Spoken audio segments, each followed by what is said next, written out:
Hello students, तो आज हम लोग क्लास 10th के चैप्टर 3 के बारे में पढ़ेंगे। तो सबसे पहले हम इसका थ्योरी पढ़ लेते हैं। थ्योरी पढ़ने के बाद एक्सरसाइज एकदम आसान हो जाता है। तो सबसे पहले हम थ्योरी पढ़ेंगे, इस चैप्टर के बारे में जानेंगे ये चैप्टर है क्या। ठीक है, तो चलिए इसको जानते हैं। तो देखते हैं, चैप्टर 3 का नाम है दो चर वाले रैखिक समीकरण युग्म, pair of linear equation in two variables. तो सबसे पहले इसका डिफिनेशन हम देखते हैं। दो चर वाला रैखिक समीकरण कहते किसको हैं? चलिए इधर अच्छे से देखिए। इधर सबसे पहले जिसको ax plus B Y plus C बराबर 0, ax plus B Y plus C बराबर 0 के रूप में लिखा जा सकता है, जहां a, b और c वास्तविक संख्या हैं एवं x और y नॉट इक्वल टू 0 हो। दो चरों x और y में एक रैखिक समीकरण कहलाता है। चलिए इसको अच्छे से डिस्क्राइब करते हैं, इसको समझिए अच्छे से। इसको हम लिखे हैं ax plus B Y plus C बराबर 0। देखिए दो चर बोल रहा है, दो चर बोल रहा है। सबसे मेन बात है दो चर कहते हैं x और y को, x और y को। तो सिंपली हम समझते हैं इसको कहते हैं x और y। तो इसमें दो चर लगा हुआ है, एक चर x एक चर y। तो जब दो चर लगा रहता है किसी भी समीकरण में, जब दो चर लगा हुआ रहता है तो उसको कहते हैं हम लोग दो चर वाले रैखिक समीकरण। अब देखिए रैखिक समीकरण का बात आ रहा है, रैखिक का बात आ रहा है। तो हम जानते हैं कि रैखिक समीकरण उसको कहते हैं जिसका घात एक हो, x प्लस 2y। इसका घात एक है तो इसको रैखिक समीकरण कहते हैं। अगर दो घात रहता है तो उसको क्या कहते हैं? द्विघाती समीकरण कहते हैं। तो वैसा समीकरण जिसमें एक घात हो और उसमें दो चर हो, एक चर x और एक चर y। जब दो चर रहते हैं तो उसको हम लोग कहते हैं दो चर वाला रैखिक समीकरण, क्योंकि इसमें सिर्फ एक चर है, इसमें दो चर है और घात एक है। घात कहते हैं x पे पावर 1 और y टू द पावर 1 है। तो पावर एक रहता है, तो हम उसको कहते हैं रैखिक समीकरण। तो ये हो गया दो चर वाला रैखिक समीकरण। अब जानेंगे दो चर वाले रैखिक समीकरण युग्म। युग्म मतलब होता है जोड़ा, दो ठो, ठीक है ना। तो उसी को हम लिखे हैं दो चर वाले दो रैखिक समीकरण। दो रैखिक समीकरण लेने पर उसे दो चर वाला रैखिक समीकरण युग्म कहते हैं। जब दो ठो रैखिक समीकरण लेते हैं, अब दो रैखिक समीकरण ले रहे हैं। अब देखिए दो ठो समीकरण ले रहे हैं, तो पहला तो है ax plus B Y plus C बराबर 0।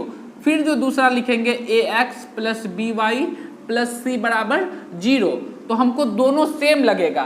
तो इसको अलग करने के लिए क्या करते हैं, हम a1 को a1 दे देते हैं, b1 और c1, इसको a2 b2 और c2। पहले हम समझ लेते हैं, अब हम लोग समझेंगे ए बी, बी भी और सी भी। तीनों जो है, तीनों मेरा चर है, लेकिन तीनों चर नहीं है, सिर्फ इसमें दो चर है। इसमें कह रहा है दो चर, तो इसमें दो चर x और y दो ठो चर हैं, और a, b और c जो है वास्तविक संख्या हैं, जिसको हम लोग इंग्लिश में रियल नंबर्स बोलते हैं। रियल नंबर में 1, 2, 3, 4, 5, 6 ये सब आता है। तो जब दो चर वाले में जब दो ठो चर रहता है, तो हम सिंपली समझते हैं वैसा समीकरण जिसमें दो ठो चर रहता है और जिसमें ए बी सी वास्तविक संख्या हो और x और y जो है कभी 0 के बराबर नहीं हो, तो उसको हम कहते हैं दो चर वाले रैखिक समीकरण। और युग्म मतलब जब दो रैखिक समीकरण को जब एक साथ लेते हैं, जब दो समीकरण को एक साथ लेके देखते हैं, उसको हम लोग कहते हैं दो चर वाले रैखिक समीकरण का युग्म। तो ये बात बहुत अच्छे से समझ में आई, इसको अच्छे से नोट भी कीजिए और इसको समझिए भी। अब दो चर वाले रैखिक समीकरण के आलेख के बारे में जानेंगे। तो हम सिंपली कहते हैं, पहले हम एक बार लिख लेते हैं दो चर वाले रैखिक समीकरण। इसका जो आलेख होता है, इसका आलेख एक सीधा सरल रेखा होता है, क्योंकि इसके अनेक हल होते हैं। अगर इसका हल निकालें तो हम एक बात देखते हैं, कि जब हल निकालते हैं एक रैखिक समीकरण का अनेक हल हो सकता है। एक भी अगर x का मान कोई भी बैठाएंगे तो हमेशा y का मान निकलेगा। तो एक बार हम देखते हैं इसका हल कैसे निकाला जाता है। सिर्फ इसमें हमको y का मान निकाला जाता है। तो y को निकालने के लिए हम क्या करते हैं, x वाला और c वाला जो भी है उसको 0 के उस साइड भेजते हैं। तो by बराबर हो जाता है -ax - c। जब y का मान निकालते हैं तो y is equal to -ax - c बट्टा b हो जाता है। हमेशा मेरा समीकरण का जो हल होता है y is equal to -ax - c बट्टे b होता है। अब हम जब दो चर वाले समीकरण के युग्म को लेते हैं, जब युग्म को लेते हैं तो तीन प्रकार की रेखा बनती है, दो ठो रेखा बनती है। जब युग्म लेंगे समीकरण का, जब युग्म लेंगे, जब जोड़ा लेंगे तो क्या होगा, हमको दो ठो सरल रेखा प्राप्त होता है। अब जब दो ठो सरल रेखा प्राप्त होता है तो दो रेखा से तीन ठो केस बनता है। हम उस तीनों केस के बारे में जानते हैं। सबसे पहला केस बनता है जब एक रेखा दूसरी रेखा को काटती है, इसको हम लोग कहते हैं प्रतिच्छेदी रेखा। इसको हम लोग बोलते हैं प्रतिच्छेदी रेखा। और इस बिंदु को हम लोग बोलते हैं प्रतिच्छेद बिंदु। इसलिए बोलते हैं क्योंकि यहाँ पे एक रेखा दूसरी रेखा को छेद करके निकली है, तो इसलिए हम इसको कहते हैं प्रतिच्छेद बिंदु। और इस रेखा को एक दूसरे को जो काटती है तो उसको कहते हैं प्रतिच्छेदी रेखा। दूसरा जो केस बनता है, दूसरा बनता है समांतर रेखा।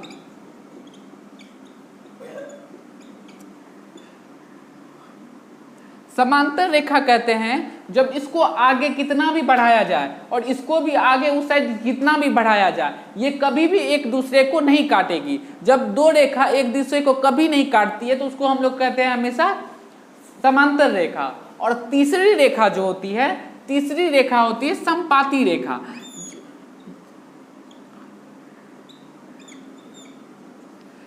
एक ही रेखा पे जब दो रेखा हो, जब एक ही रेखा पे जब दो रेखा हो तो इसको बोलते हैं संपाती रेखा।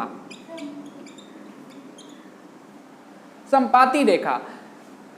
तो तीन ठो रेखा के बारे में हम लोग देखें, पहला प्रतिच्छेदी रेखा, दूसरा समांतर रेखा और तीसरा संपाती रेखा। तीन ठो रेखा के बारे में जाने, जब दो चर वाले रैखिक समीकरण का जब दो ठो युग्म, जब एक युग्म लेते हैं, जब एक जोड़ा लेते हैं तो हमको हमेशा तीन प्रकार का रेखा प्राप्त होता है।